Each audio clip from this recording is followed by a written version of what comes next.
So whenever you want, do I have to press something?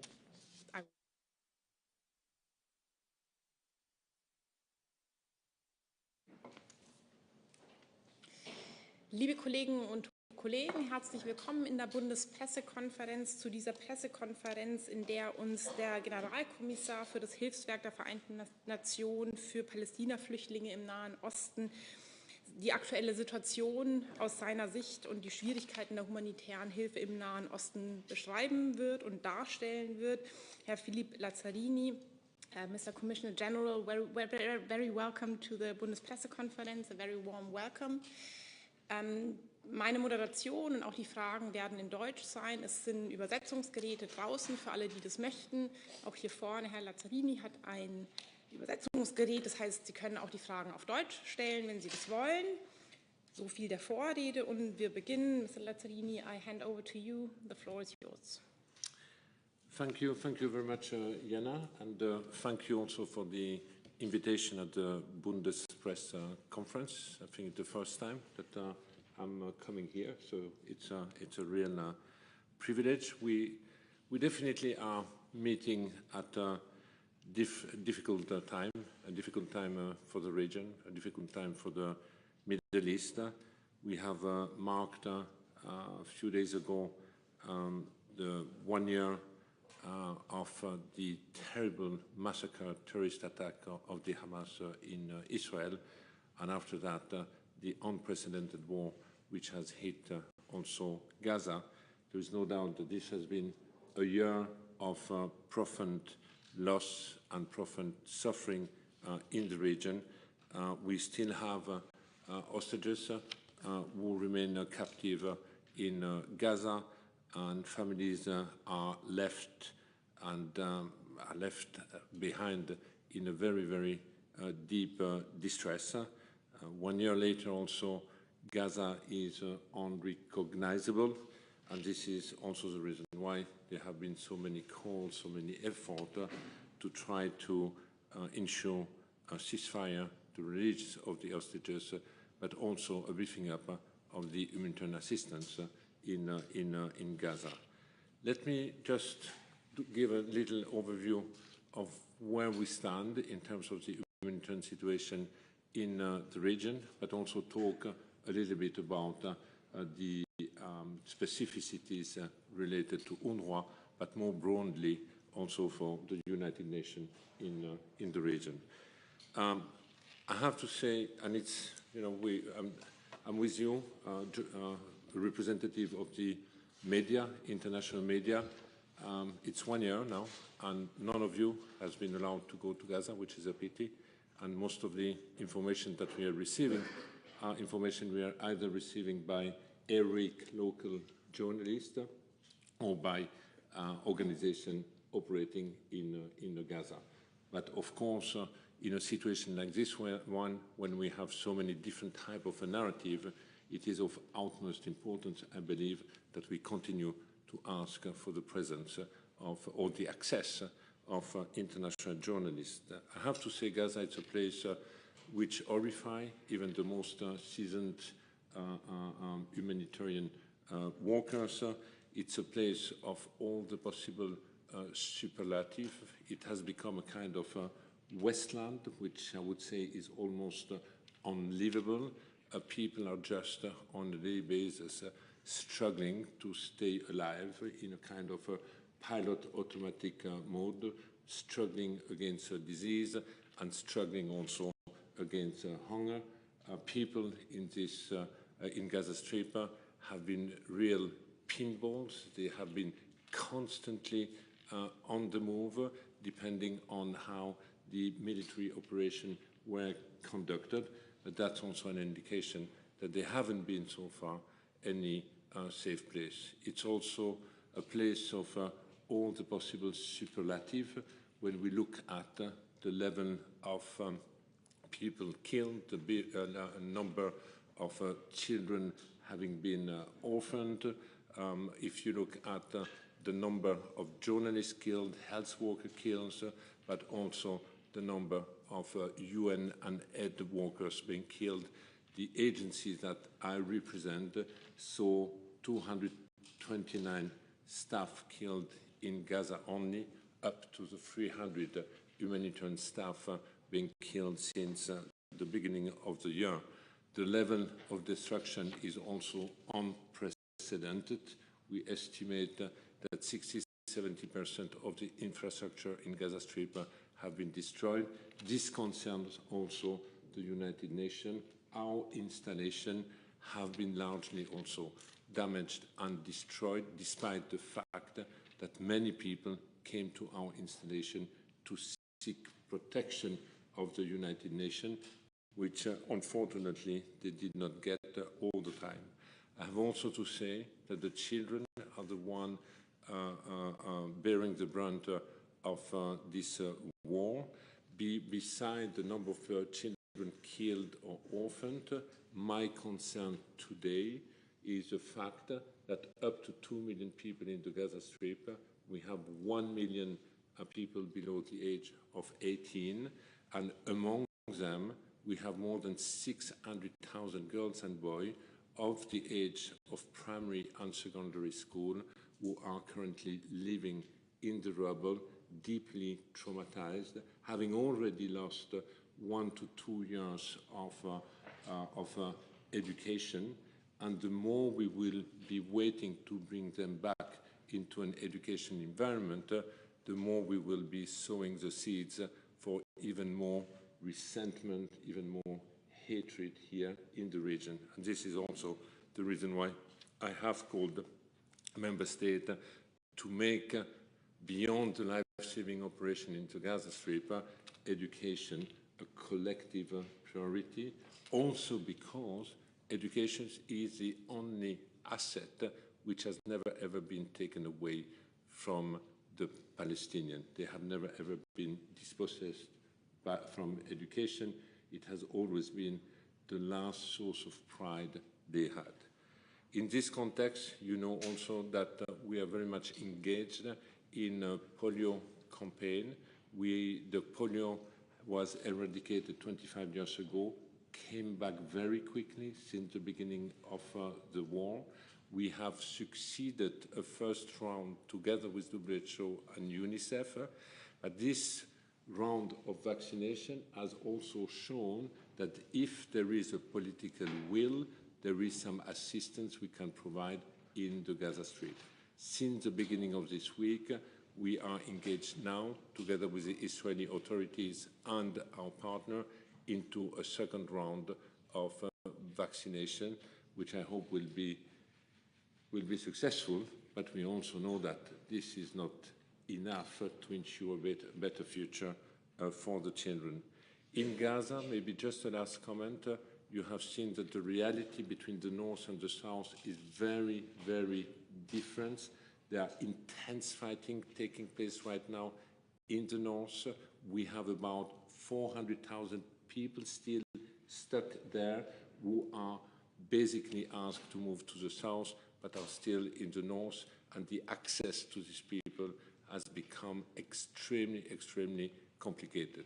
Otherwise, the rest of the population is now concentrated in the south, I would say, in a territory which represents 10% of the surface of the Gaza Strip. So the bulk of the population is now concentrated in 10% of the Strip. We are very concerned because there have been much less assistance recently. We are very concerned about the degradation again of the food situation. Beyond that, we have a situation in the West Bank that we are not really talking about, which I believe would hit the headline if there wouldn't be the situation in Gaza. You have a kind of a silent war taking place, boiling in the West Bank. Since October 7, more than 700 people have been killed. Clashes between Palestinian armed groups and security forces are fierce, and security intervention in the camp most of the time end up with the destruction of public infrastructure. We have seen also the spiraling of the war now in Lebanon. I was in Beirut over the weekend. People are clearly holding their breath. wondering what will be next. Will Beirut or Lebanon become a new Gaza or not? There are some fears because after 2 weeks, you had already a large-scale movement of a population estimated at more than 1.2 million people. You had a number of people killed, which is already higher than during the war in 2006. And there is a sense of very deep anxiety within the population because they have seen also that there is no real safe place in Lebanon. Any village, wherever it is located, can become a target. In this context, as UNRWA, like in Gaza, we have opened a certain number of shelters. The particularity for us is that we have opened shelters which are accessible for everyone, Lebanese, Syrian refugees, and also Palestinian refugees. I highlight this because in the context of Lebanon, this is not a given to bring these three communities on the same in the same shelter. Now, so the needs in the region have never been so big, but at the same time, the agency has never ever been so much under attack. We had already what I described, the attack in Gaza, where staff have been killed, premises have been damaged, convoys and operations have been targeted or prevented to access the population. One difficulty we have in Gaza and regarding our operation is the total breakdown of civil order. There is no civil order anymore, so convoys are exposed to families, emerging armed group, and can be looted. But we have also been confronted to a situation where Israeli at the checkpoint are not listening anymore to the chain of command and are also preventing actively a convoy to cross lines. In this context, you have seen that there have been quite a number of political statements about the future of UNRWA. Its dismantlement has become for some a kind of objective of the war. We have also seen the current legislative effort at the Knesset aiming at dismantling or getting rid of the agency, mainly in the occupied Palestinian territory. This bill, most likely, will be adopted as from the end of the month, and the question will be, how will this bill be implemented? I briefed last week the Security Council, highlighted basically what the implementation of the bill could mean operationally beyond the life-saving operation taking place right now in Gaza. There is also an impact in the medium term because our agency, in the absence of a functioning administration, in the absence of a functioning Palestinian governance, administration or state, in the absence of a state, is the only partner which can provide education at the scale of the needs of the children in Gaza and in the West Bank, and the only one, in the absence again of an administration, to provide at scale primary health to the population.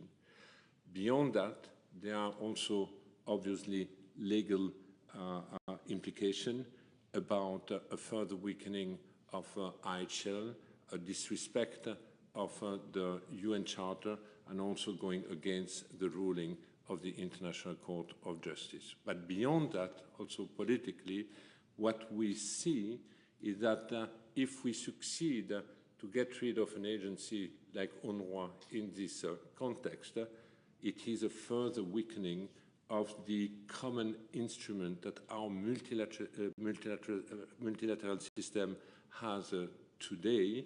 And if we let it go in the context of the occupied Palestinian territory, there is absolutely no reason why this would be replicated anywhere else. We have also seen that the attack on UNRWA are not just limited on UNRWA.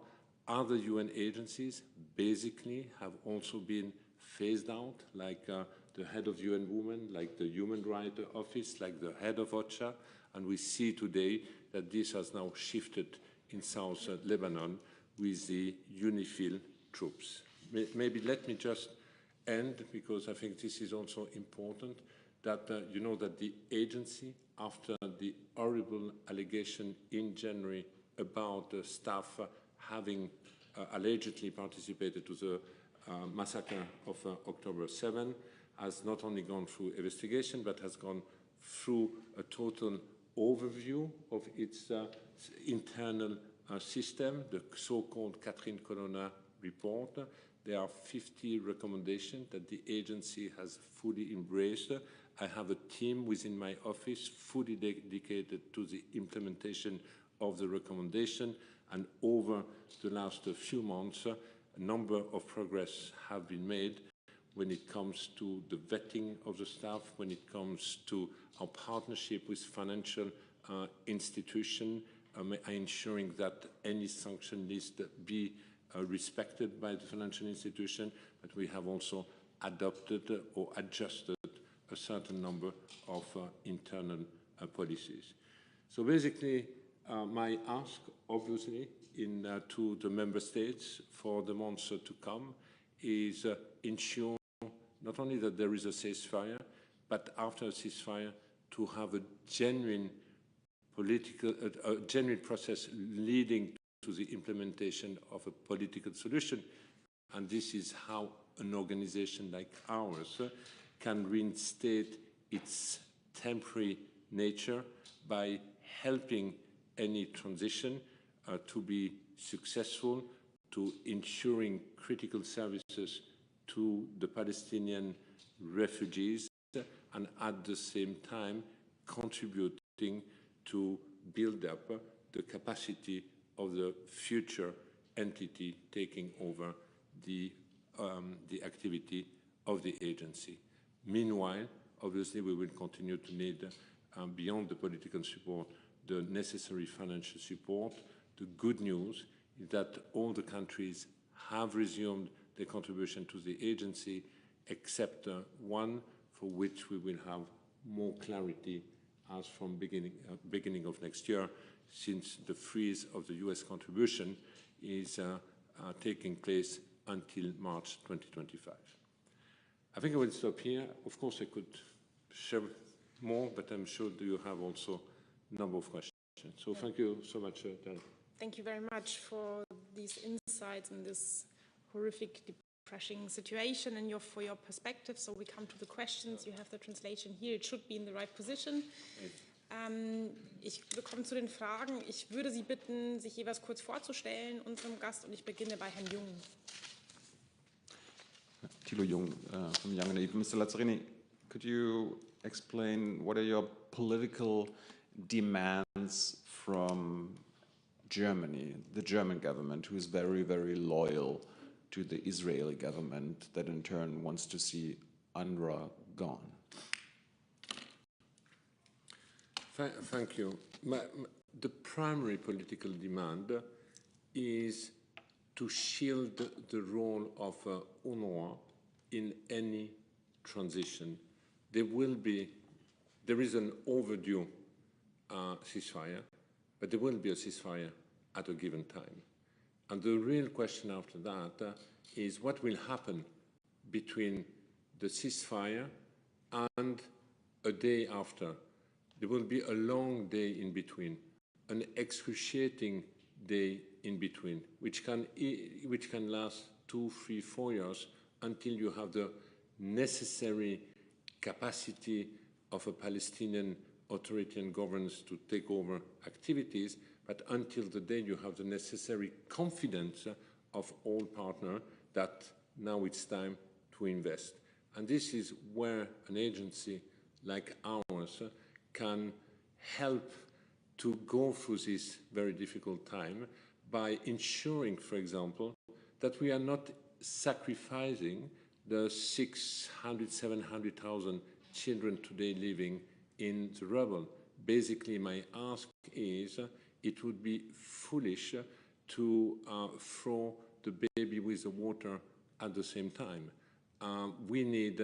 we we need an alternative. We cannot, by getting rid of UNRWA, create a void.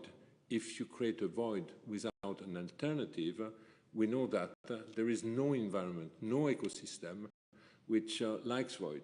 And the question is, it will be filled. The real question after that is, will it really be filled by something we collectively wanted? And here your answer is as good as mine. It was reported last week that Israel is set to seize the land in which UNRWA's headquarters lie in occupied East Jerusalem, like to build housing for illegal settlers. Can you confirm that, and what would that mean? And could you clarify what the Israeli orders for UNRWA's activities in Israel are? It is too early to know how the bill, once adopted, will be implemented or will be interpreted by the government. Now, it is true that the land authority have issued, but that's not new, by the way, already a year ago, a kind of order for the agency to vacate the land. Now, what you are referring to, it's an instruction which was already issued some time ago, but which was now published on the website of the land authority. Now, yes, there is this intent. We are also hearing that some more extremist element of the Jerusalem municipality are also willing to organize demonstration as from the day the bill will be adopted, and cut also the services in the compound in order to force the agency to be evicted. This has not taken place yet. East Jerusalem is East Jerusalem, is for the international community an occupied Palestinian land in the absence of a political solution. Would this really unfold? My question would be, what would be the reaction of the international community to see a UN member state seizing the headquarters of a UN organization mandated by the UN General Assembly in order to do settlement expansion? And I think the question has to be brought back to the member states after that. Dann ist Herr Basay, dann im Anschluss Herr Jessen. Ich werde meine Frage auf Deutsch stellen. In Deutschland gibt es eine Diskussion, die deutsche Regierung sagt, es gebe kein Anzeichen, dass Israel in Gaza Völkermord und kein Kriegsverbrechen begeht. Wie beurteilen Sie diese Aussage? Und eine zweite Frage, wenn Sie erlauben, würden Sie einen Rüstungsexportstopp gegen Israel begrüßen? Würde dies die israelische Regierung in ihrem Vorgehen zügeln?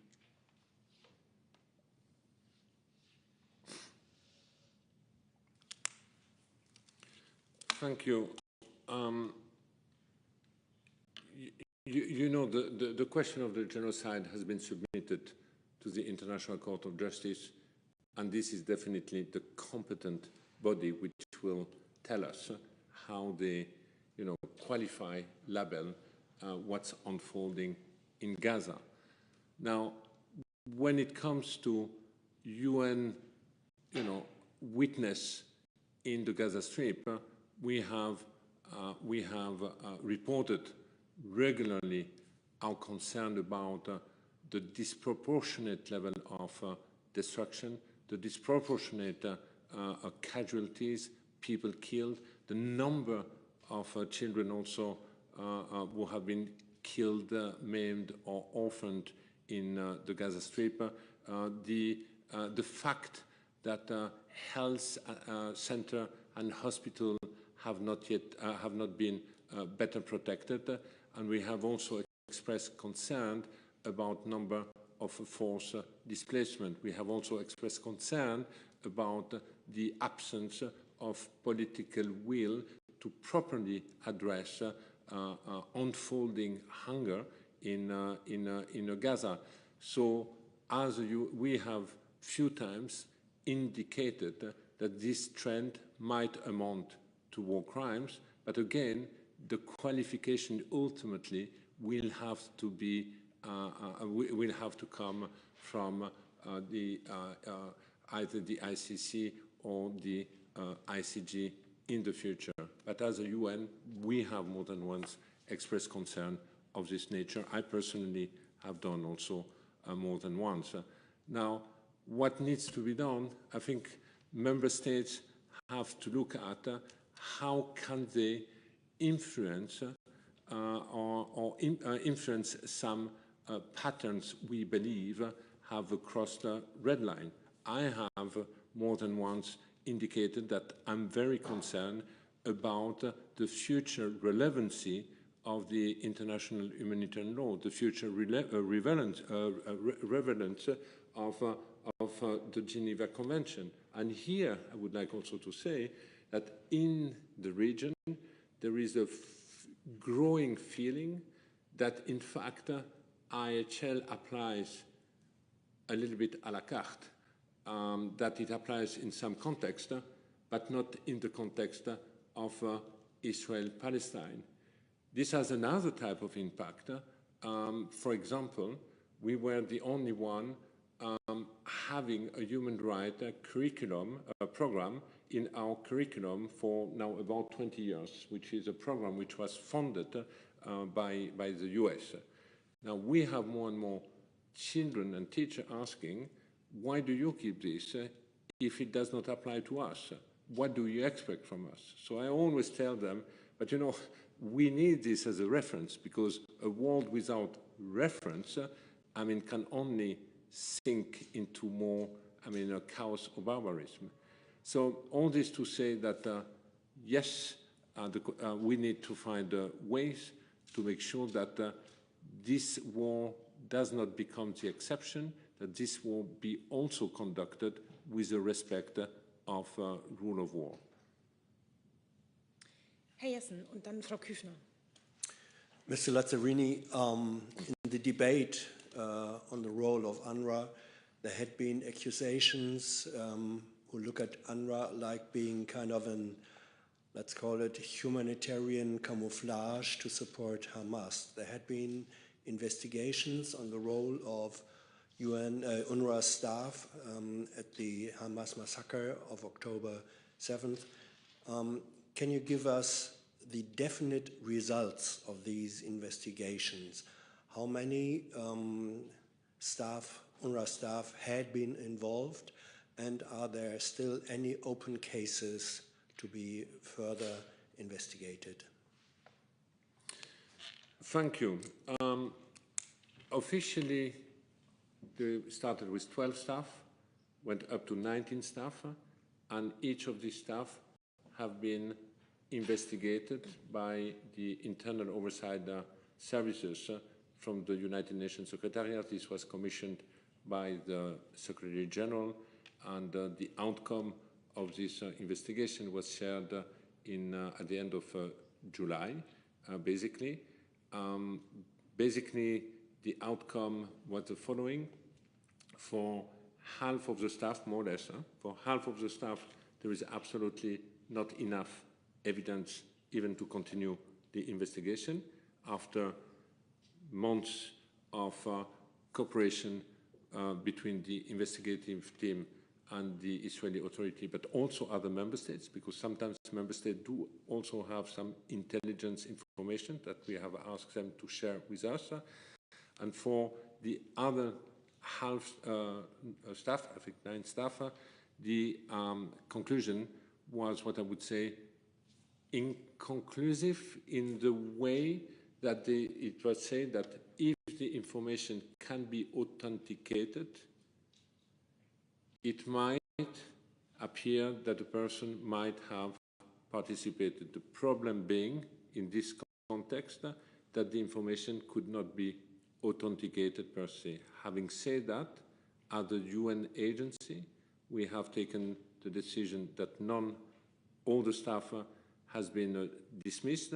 All the staff is known by the Israeli authorities. Some of the staff have been since killed. Other staff seems to be in detention. This is on the 19th.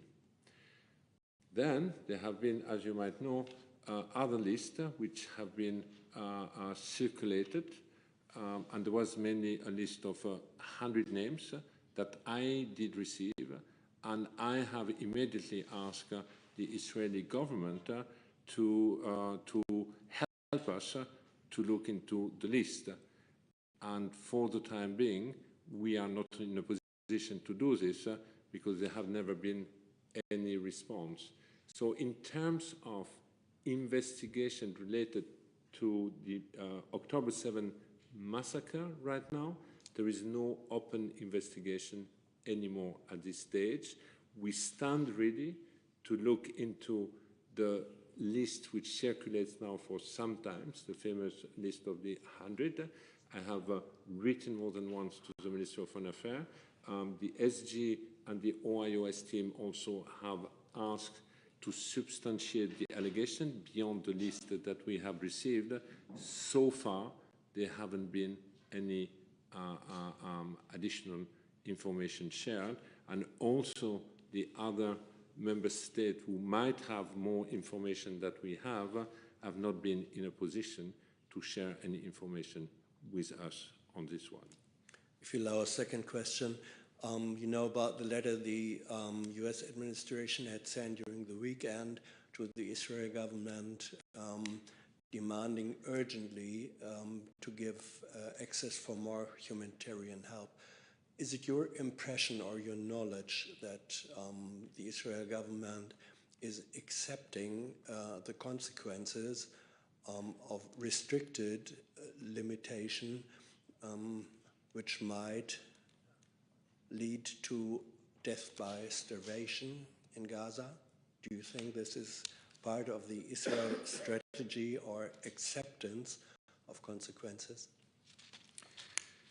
You know, hunger has never ever prevailed per se in Gaza. And if after a few months already, because we had a real alert in spring, you might remember, which was the impact of a very, very tight blockade on the Gaza Strip, that the hunger has been artificially created. It's a man-made, it's an avoidable hunger. We know what the solution should be. The solution should be is to let convoys and food enter and flow and be poured into the Gaza Strip to avoid such a situation.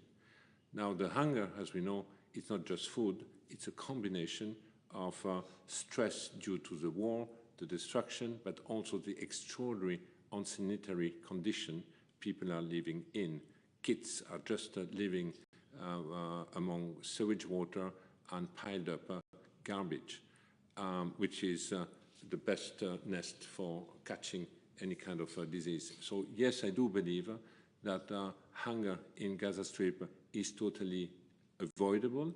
Now, question, is it intentional? I cannot answer this question at all, but avoidable, definitely. Are we aware of the situation?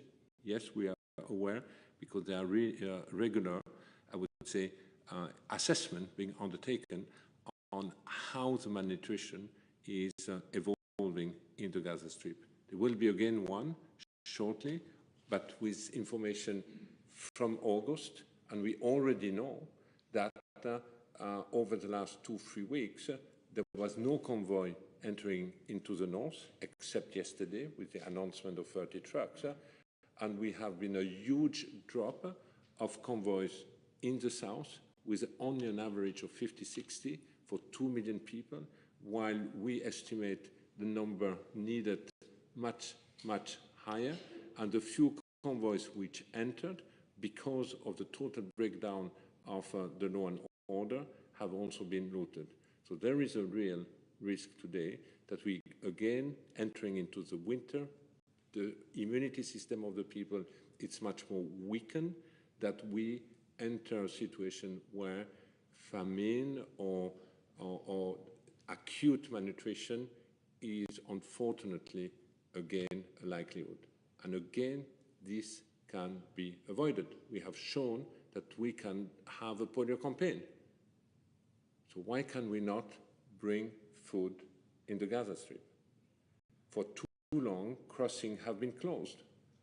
Then we have looked at, can we bring from the sea, can we bring from the air? While the answer, and the easy answer is, come through the crossing. So, yeah. Dann ist Frau Küfner dran, im Anschluss Herr Niels und nochmals die Bitte, sich jeweils kurz vorzustellen. Yes, Mr. Lazzarini, I have a question. Is it actually, in your assessment, possible to deliver humanitarian aid without at least toleration by Hamas currently in Gaza? And you mentioned that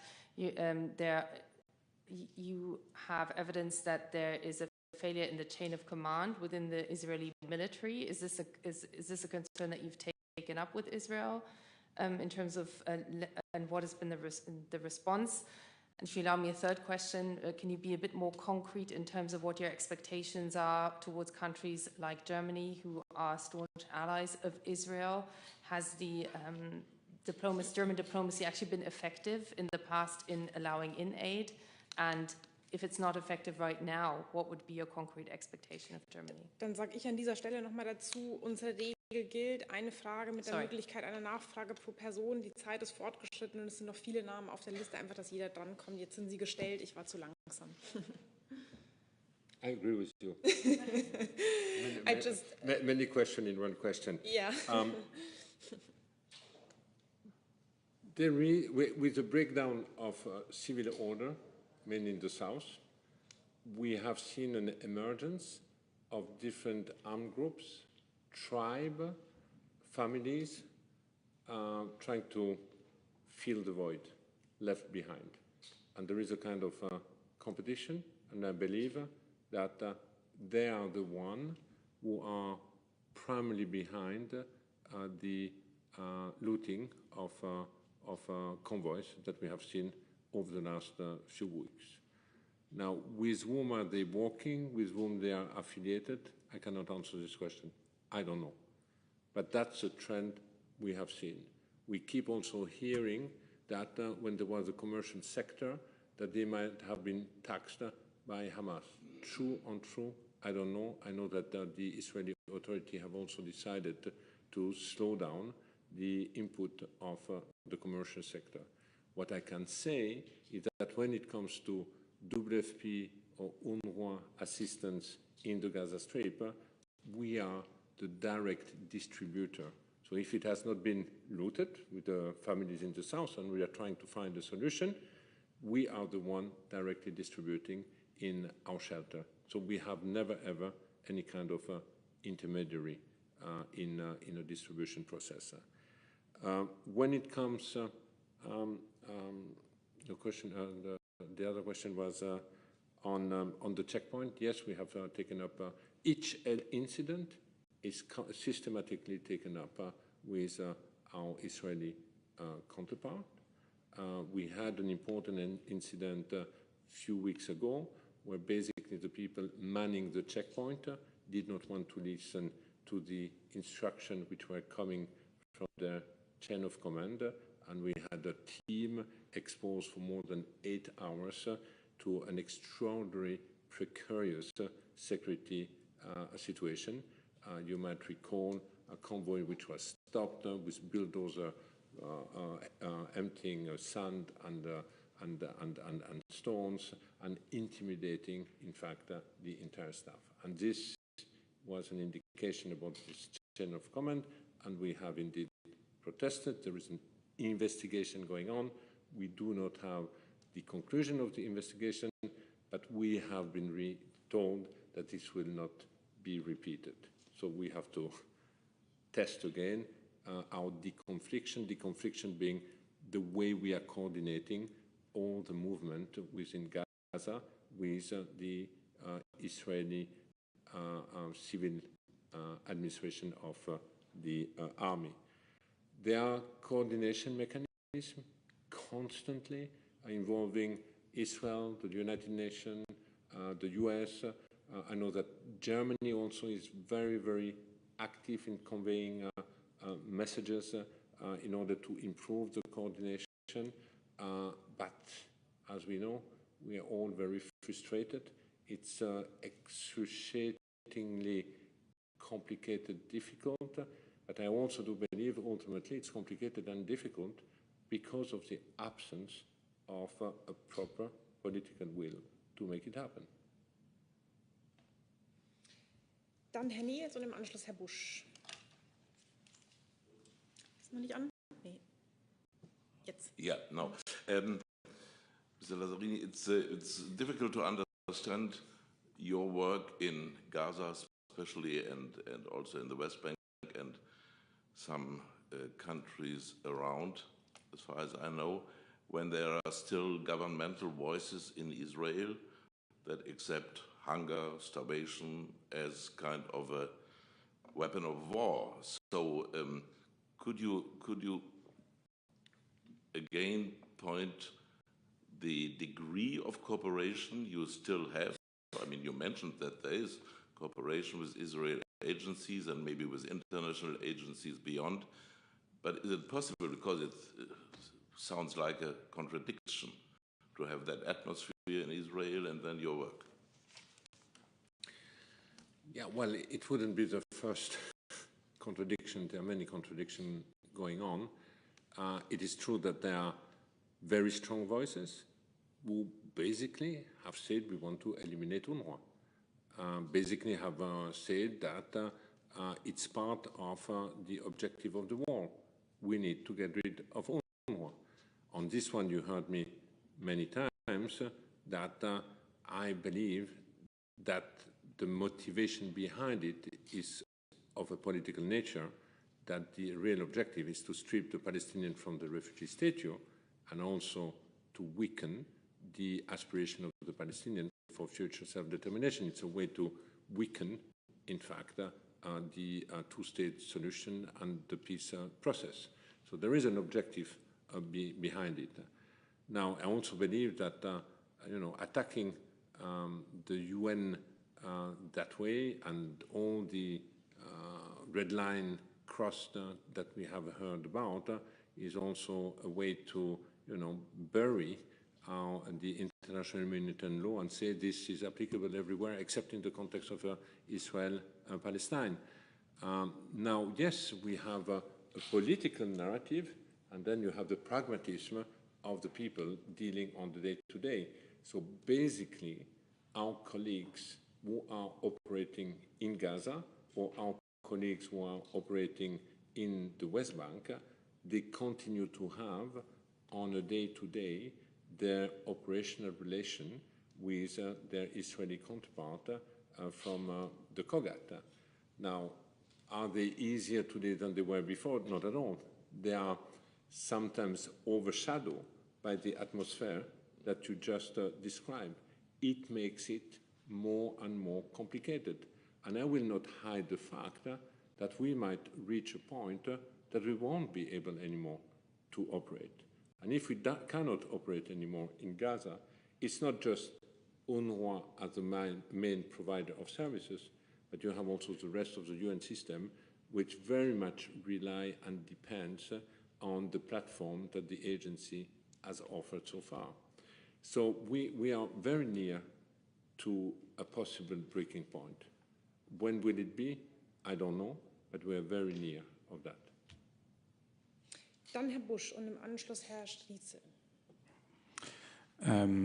UNRWA is a very unique organization. There is also another UN refugee agency, the UNRWA, and there are politicians in Germany who urge the German government to look for new partners in the region. So why, according to you, why and how long will it be necessary to have a special agency in the region instead of UNRWA? Well, the international community and the UN General Assembly and the member states have said that UNRWA should last until the day there is a lasting and fair political solution for the Palestinian. In a certain extent, UNRWA was created because there was no political solution for the Palestinian at the time of the partition in the region.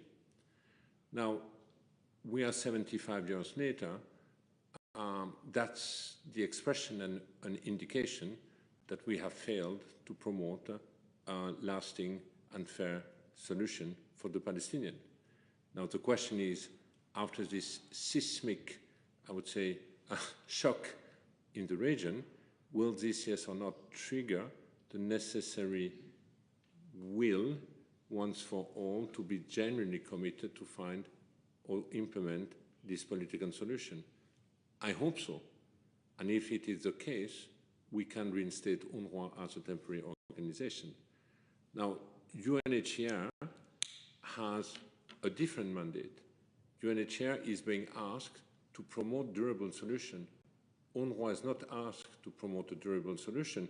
It's asked to provide human development services to one of the most destitute communities in the region, the Palestinian refugees, until this solution, being the political solution, has been agreed, whereas UNHCR is promoting a return. By the way, the return for UNHCR is 80% of its caseload, and then promote resettlement or integration in the countries.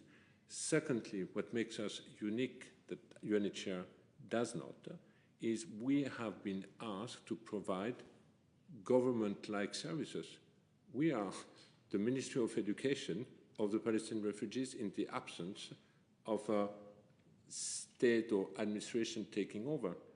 We are the kind of Ministry of Health, whereas UNHCR does not provide these services at all. Dann Herr Striezel und im Anschluss die Kollegin zwei Reihen weiter davor.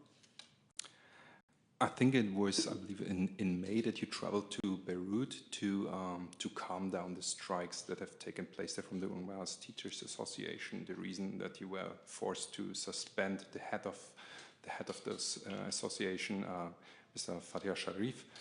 And there were many media reports that that later on you reinstated him to give in to the pressure. So my question would be, how should why should the German taxpayer trust your agency to stop facilitating or using the funds to facilitate the murder, the rape, the abduction of Jews, when even you yourself were traveling to Beirut and giving in to the pressure of your own agency's employees? Well, first of all, this is a completely wrong information, distorted information. This person has never, ever been reinstated. This person, I'm the first one, far before other organizations were drawing our attention, to have decided to suspend, to investigate, and to put the person in leave without pay. The first day I had the slightest suspicion where someone said he might have a role in the Hamas. I said, no way, no way. Then, you're right, I went to Beirut because I heard that our colleagues were put under pressure and prevented to have access to our installation. And I said, this is totally unacceptable. And I went to Beirut to tell the Palestinian community and to tell the Lebanese government, army and government, that I will not tolerate this. And if they extend one more day this pressure on us, I'm ready to hand over the keys to them, but I will not accept any interference from them on the UN. So reinstating is total disinformation from day one.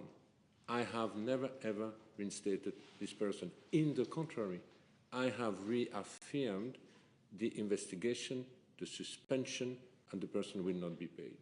And I have also been clear that whenever a case is brought to our attention, we will act accordingly. I keep saying, we are not operating in a no-risk environment. This region is far too divided, too emotional, too much history. But as a UN agency, I will act with a zero-tolerance policy. So if there is a case surfacing having breached UN principle, UNESCO standard when it comes to the teaching, we will handle accordingly. We are a human development organization. We are not a state, so I don't have a police or the intelligence information. But each time we have staff, we inform the authorities about our staff. And if the authority have a concern, they tell us. But going back to this, and I'm glad you asked the question, I've never, ever, ever reinstated this person.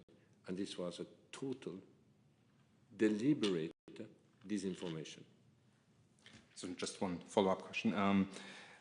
Mentioning the Colonna report that you also, which was mainly authored to whitewash critical issues, but one issue that even the Colonna report mentioned was the incitement, the hatred that's being spread in UNRWA schools through the materials that are being used, and I would want to know what's. I mean, this is an issue that's going on that's been reported on for at least 2 decades, and there's been no solution to this from your side.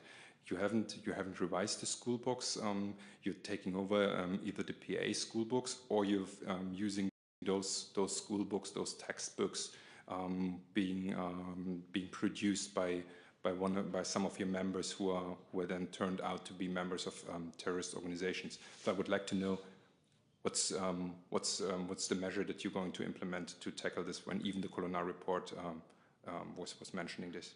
Well, first of all, I refute the whitewashing report. I think it's a criticism on the integrity of a very integral person, being the former Minister of Foreign Affairs of France, Catherine Colonna, who was supported by 3 credible, reputable Scandinavian organizations from Sweden, Denmark, and Norway. Secondly, when it comes to the curriculum, which is not a new issue, as an agency, we are working on reading every pages being provided in our school to look at to which extent the content is compatible with the UNESCO standard. Our director is seconded by UNESCO. Now we have 3 sets of issues. One set of issues is the age appropriateness of the children. The second set of issues is the gender perception in the book. And the third one, the issue that you raise about tolerance, about narrative. And I have always been very clear. I'm not trying to reconcile the Palestinian narrative with the Israeli narrative. It's mission impossible as long as the conflict has not been resolved, and you need sometimes after you have resolved the conflict. The good thing is that for many of the issues, we have an international narrative, the United Nations, we have a resolution, we have a language behind it. And that's what's being taught in our school. So basically, whatever would not be in conformity, we are providing the necessary guidance on the type of language to be used. Books are indeed the books of the PA. We are not choosing in every country. Even UNHCR is saying that in every country you have to use the curriculum and the textbook of the country where you are. So that's what we are doing. But we are adding critical thinking, guidance, coaching. We are adding human rights curriculum. And by the way, there was about 10 years ago a comparative study of the Israeli curriculum and the Palestinian curriculum. The outcome was extraordinarily similar between the 2 curriculum. Now, there is room for improvement, and we continue to work on it. I'm personally involved now with PA and the President, informing that we will even go a step further, that there are some issues which will just have to disappear from the book in our school. The European Union, which is the main supporter of the Ministry of Education, we are working hand in hand with them in order to continue to improve the issue, which I would say are far too toxic to be maintained and needs once for all to be addressed. But teaching anti-Semitism, there is absolutely no room in our class for that. And if we are confronted to a situation where this would happen, appropriate measure would be taken against the people responsible of that. Dann bin ich bei der Kollegin 2 Reihen weiter vorne. Ich habe jetzt noch zwei Kollegen, Herrn Jung und Herrn Jessen, auf der Liste, die sich nochmal zum zweiten Mal melden. Da gucken wir mal auf die Zeit. Ich würde gerne innerhalb der Stunde bleiben und vielleicht schaffen wir es so, dass wir eine Frage pro Person haben ohne Nachfrage. Das wäre vielleicht ein Kompromiss. Die Kollegin. Yeah, my name is Katharina Kunert from RTL and NTV. I would like to come back to the demand of the US administration on Israel to improve the situation in Gaza. Do you think this will actually help? Do you think we will see changes in a certain amount of time? And if not, if we not see the changes, do you think that the US administration is actually going to change their policies or take any steps? I cannot answer the second part of the question because I have no idea what the administration will do. On the first part, I really hope that any of the intervention, any of the effort, anyone Israel is listening to will have an impact in order to improve a situation which is just a calamity. I mean, so I really hope they will have an impact. We have seen this week that we have been able to bring a convoy to the north. Will it be a one-off? Is it the beginning of the opening of the crossing, and can we again assist the people? I hope so. Now, if it is now, is it thanks to this démarche? Maybe, possibly. But there is a need, and I think it's good that member states are asking for significant situation to improve what today is an apocalyptic catastrophe when it comes to the humanitarian situation in Gaza. Dann jeweils mit einer Frage, Herr Jung und Herr Jessen. Yeah, I can make it quick. Mr. Lazzarini, international doctors who have worked in Gaza expect the actual death toll to be much, much higher than is reported right now. What do you know about that? And can you confirm that UNRWA has to report its list of all employees in Gaza to Israel on a regular basis? And has Israel ever objected to the list? The second part of the question, recommendation of the coroner report was to submit it more frequently, which we have started to do, and we are now submitting on a quarterly basis. I haven't received any objection yet of list submitted to the Israeli authority. On the death toll, I wouldn't be surprised that in reality the death toll is higher because you have all the people killed in the rubble, or possibly also what we hear on the news, which certainly have not been reported. So the reality might be higher than what we know today. Herr Jessen, mach den Abschluss. Asking for your personal opinion, how realistic would it be that a second presidency of Donald Trump would be the beginning of the end of UNRWA? I guess there is quite a number of likelihood to come. It might accelerate, possibly. I think we are, as you know, in a existential, I wouldn't say existential struggle for the agency per se, but it's also the collective memory for the Palestinian refugees. Now, a year ago, you might have heard me talking about the financial existential threat of the agency, and that was also the time I wanted to trigger a debate with the member state about what do you want to do collectively if there is no political solution at the horizon.